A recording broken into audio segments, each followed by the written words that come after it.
Bismillahirrahmanirrahim. Alhamdulillahi Rabbil Alameen. The subject, motivation for the 21st century, we'll get to it as we go along. But basically, it has to do with, where you can look at Les Brown and all them guys, positive thinking and motivational thinking. Anthony Robbins, probably the best one, who was more comprehensive than all of them, was the original one of the originals. Napoleon Hill, Think and Grow Rich. It was very good. 1937. It really spoke to all of the characteristics of, out of the 12 things that he had in importance, he had number 12 as money. And he talked about a lot of the spiritual things that we talk about. He talked about all of those. It was very good. In fact, a lot of the people in India and other places, Mahatma Gandhi used his literature. Our brothers who are Muslims used his literature. Because after you read his literature, you can see where they come from. Oh, that's where they got that. But anyway, in those days, growth, development, progress, production, getting rich, their policy was get rich without hurting anybody else, which the people that read it didn't pay no attention to that, but because they wanted to get rich any way they could. But that was their philosophy mainly, get wealthy as you can, as prosperous as you can, but not at the expense of other people. In other words, like a doctor, don't cause no harm. I think he stayed pretty close to that. I don't think, his discussion on that subject was, do y'all know the basic story behind Napoleon Hill? Think and Grow Rich. He was hired by Andrew Carnegie. Right. Mm-hmm. Carnegie Hall over there, Carnegie Hall, Carnegie, all the libraries, Carnegie. He studied all the robber barons of his time. Carnegie gave him a letter of introduction to all of those very wealthy people. Henry Ford, all of them. And he studied all of them, he interviewed all of them. And his conclusion was that the saddest thing about all of those very, very rich people, they wasn't happy. He said the happiest one, he mentioned one guy, he said the happiest one seemed to be Andrew Carnegie. And he said at the end of his life, he almost ran himself crazy trying to give away his money without causing any problems, you know what I mean? That's where all the Carnegie libraries, the Carnegie Found, all of that comes from. All those endowments. And Carnegie, man, passed away 100 years ago when he left here, And I'm going to skip some of that, but here's where we are today. And I've studied and I listened to all of that almost all the time. Maybe the last year or so I didn't listen to too much of it, but I listened to some of it on a very regular basis. It's good for positive thinking, motivation and what have you. But now, those were motivations for mostly material gain. Now,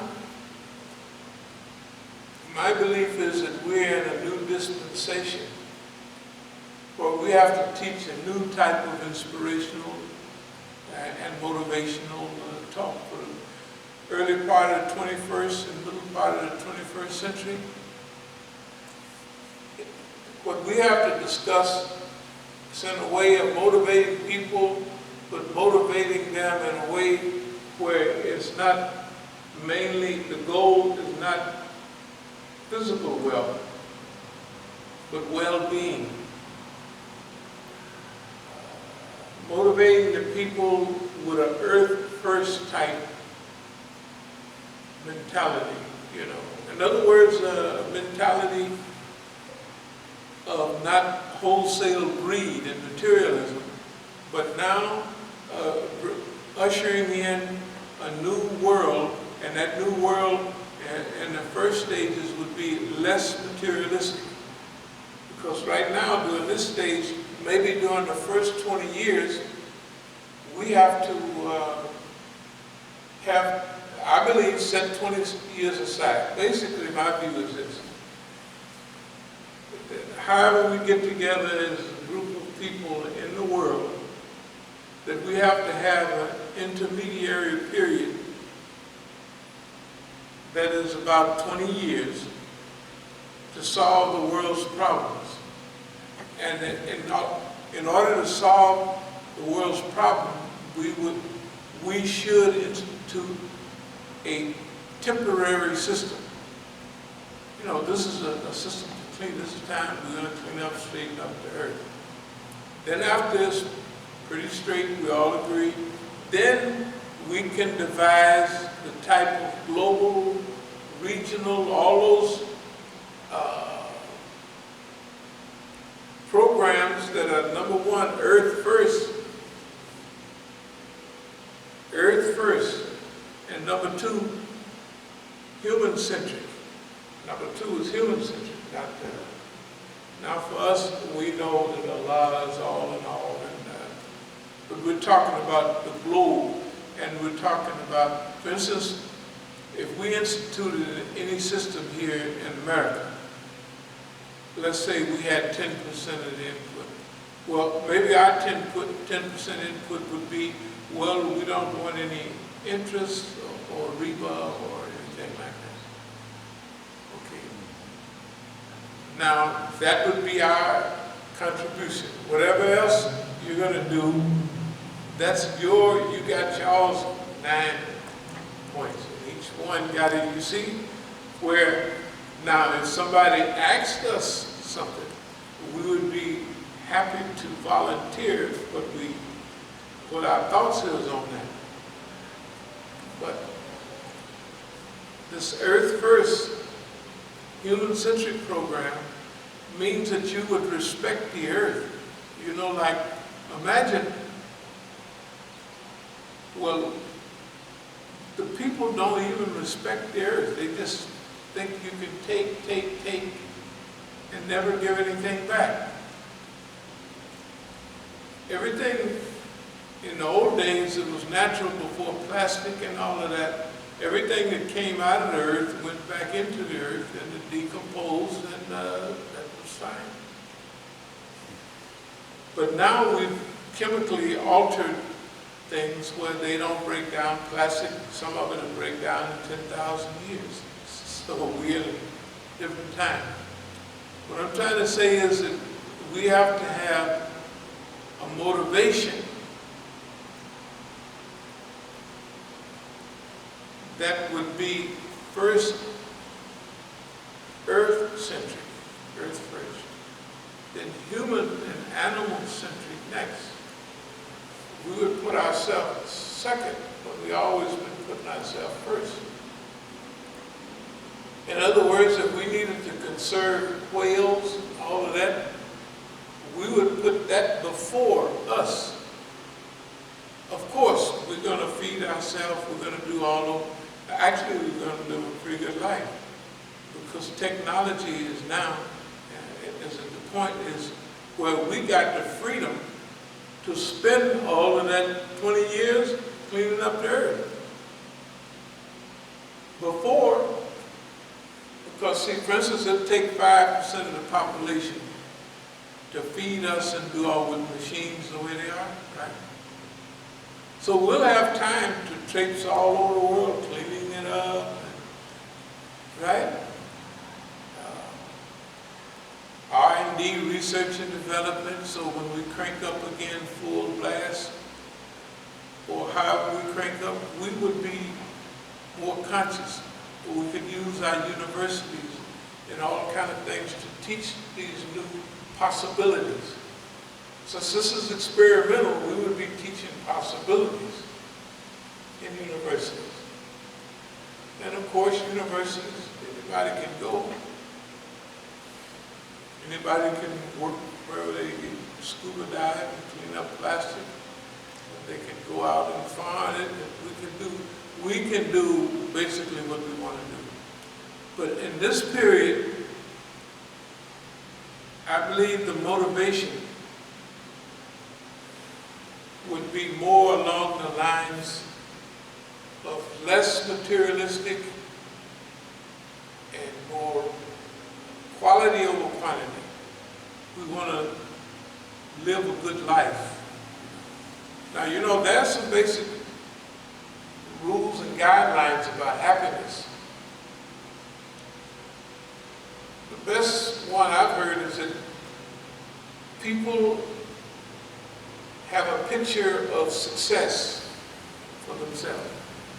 And the more their life begin to fall in line with that picture of success, generally, the happier they become.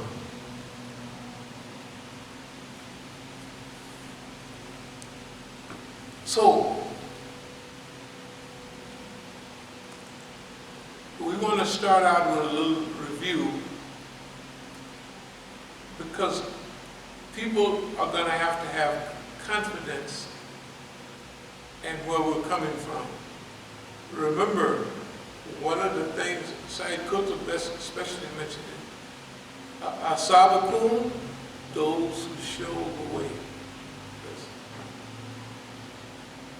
This is our name, and this is, the longer we live, the more we are getting in line with that title, As-Sabiqun.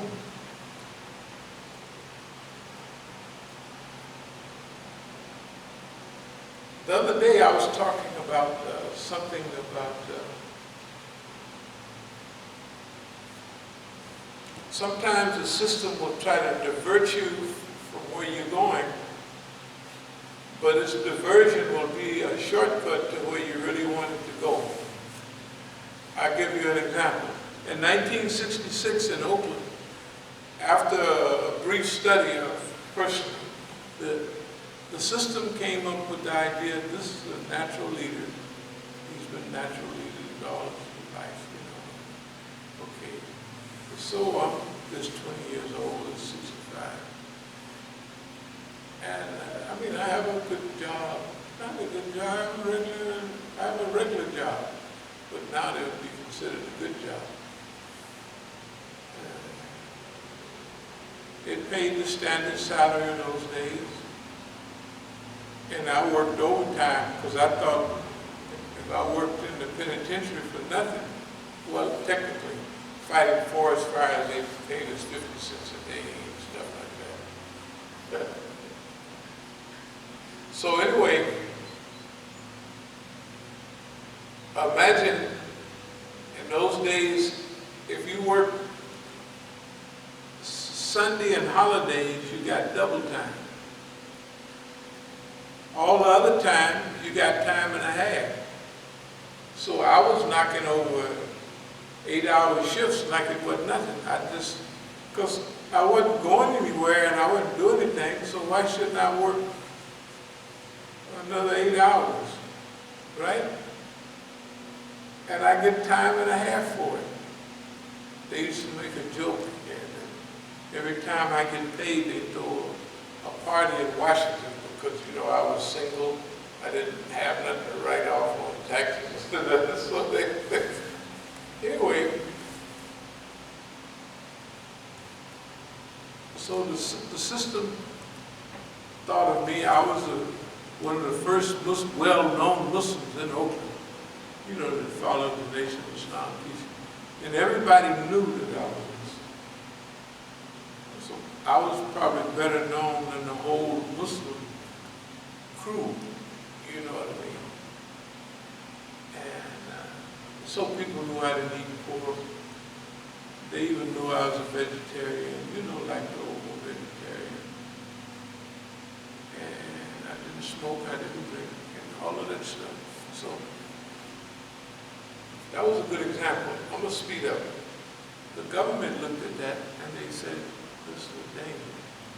By this time we get into 66. The Black Panther Party is formed in 1966. The government, just like in the Bible and the Quran, all the governments got snitches running around listening for a Messiah or somebody might be of help, right? That's what they do.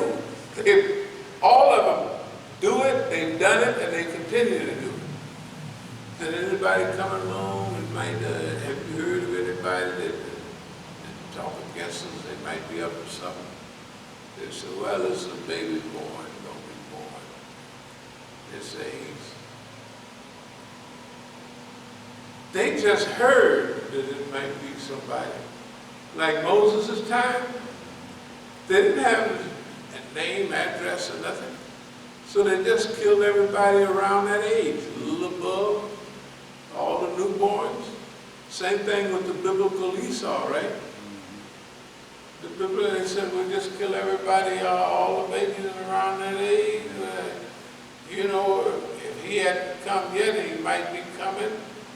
Well, we'll just kill everybody from 3 years on down. That's all. Just in case. He may be a year old or 6 months, but we just gonna make sure. This is unbelievable. Now imagine if they're looking at us, the black movement is beginning to pick up steam. And I'm semi-conscious, you know. And I talk about the things that I believe in at work and when we drive in the street and hanging out. So what they did was, that's when they decided to divert me from black consciousness to being a weed dealer. And they did. It was simple. They just, I told you probably how they did it. They just borrowed $200 from me. Then they paid me the $200 back. Then they gave me an extra $500 in marijuana. Already they bagged it up for me and everything. And I said, what's this? This is I just want to thank you for loaning us $200. I said, I just smoked that $200, don't pay me. So I said, well, I got this stuff out.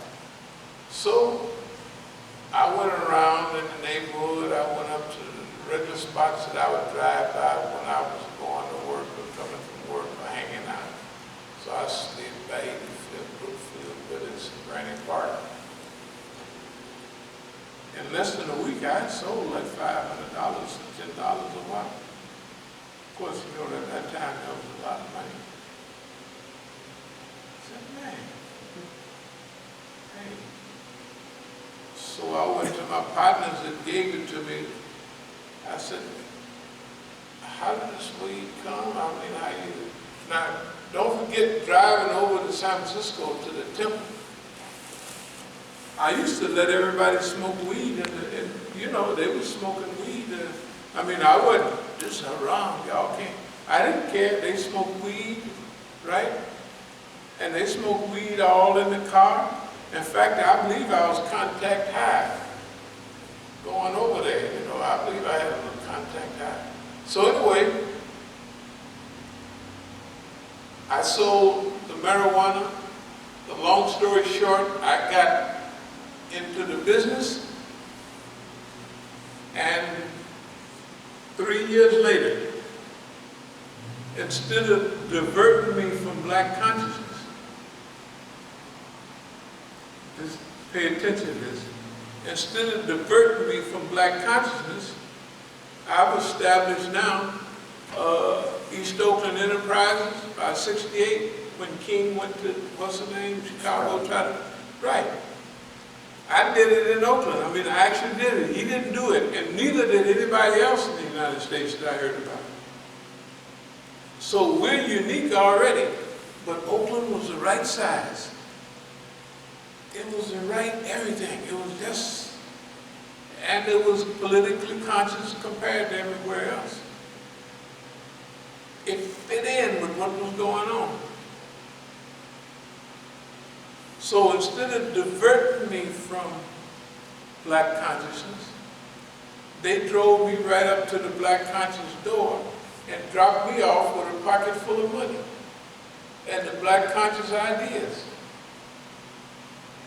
In other words, instead of preventing me from getting where I wanted to go, they gave me a ride, an express ride to where I wanted to go, and eliminated all the other things in the way. So there we are, young blacks, plenty of money, and we help everybody get stuff, whatever you want to do, just, yeah, there you go. So it was a, East Oakland Enterprise was an economic enterprise zone. We actually did that. People didn't know what it was. They know everybody had jobs. I mean, I had several record stores, all kind of stuff, and everybody had jobs. That was just me. Now, the other people, they was rolling too.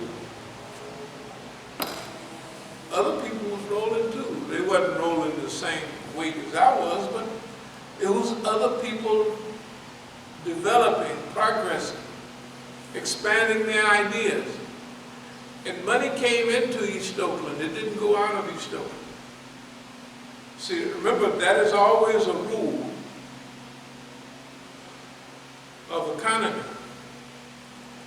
I think in the Jewish community, money circulates 11 times before it leaves. It's just a number I don't know how to get it. Chinese community, probably the money never goes. It's a black hole. Soon when they get it, it never leaves. I'm just joking, of course. But so money circulated in the community. Pretty soon, the auto mechanic gets money, and this get right. Everybody. If we wanted to open a big shop in the back, we might have carpet, so the carpet people come and they gyp you a little bit because you're rich. But I mean, it's all kinds of your friends, right? I mean.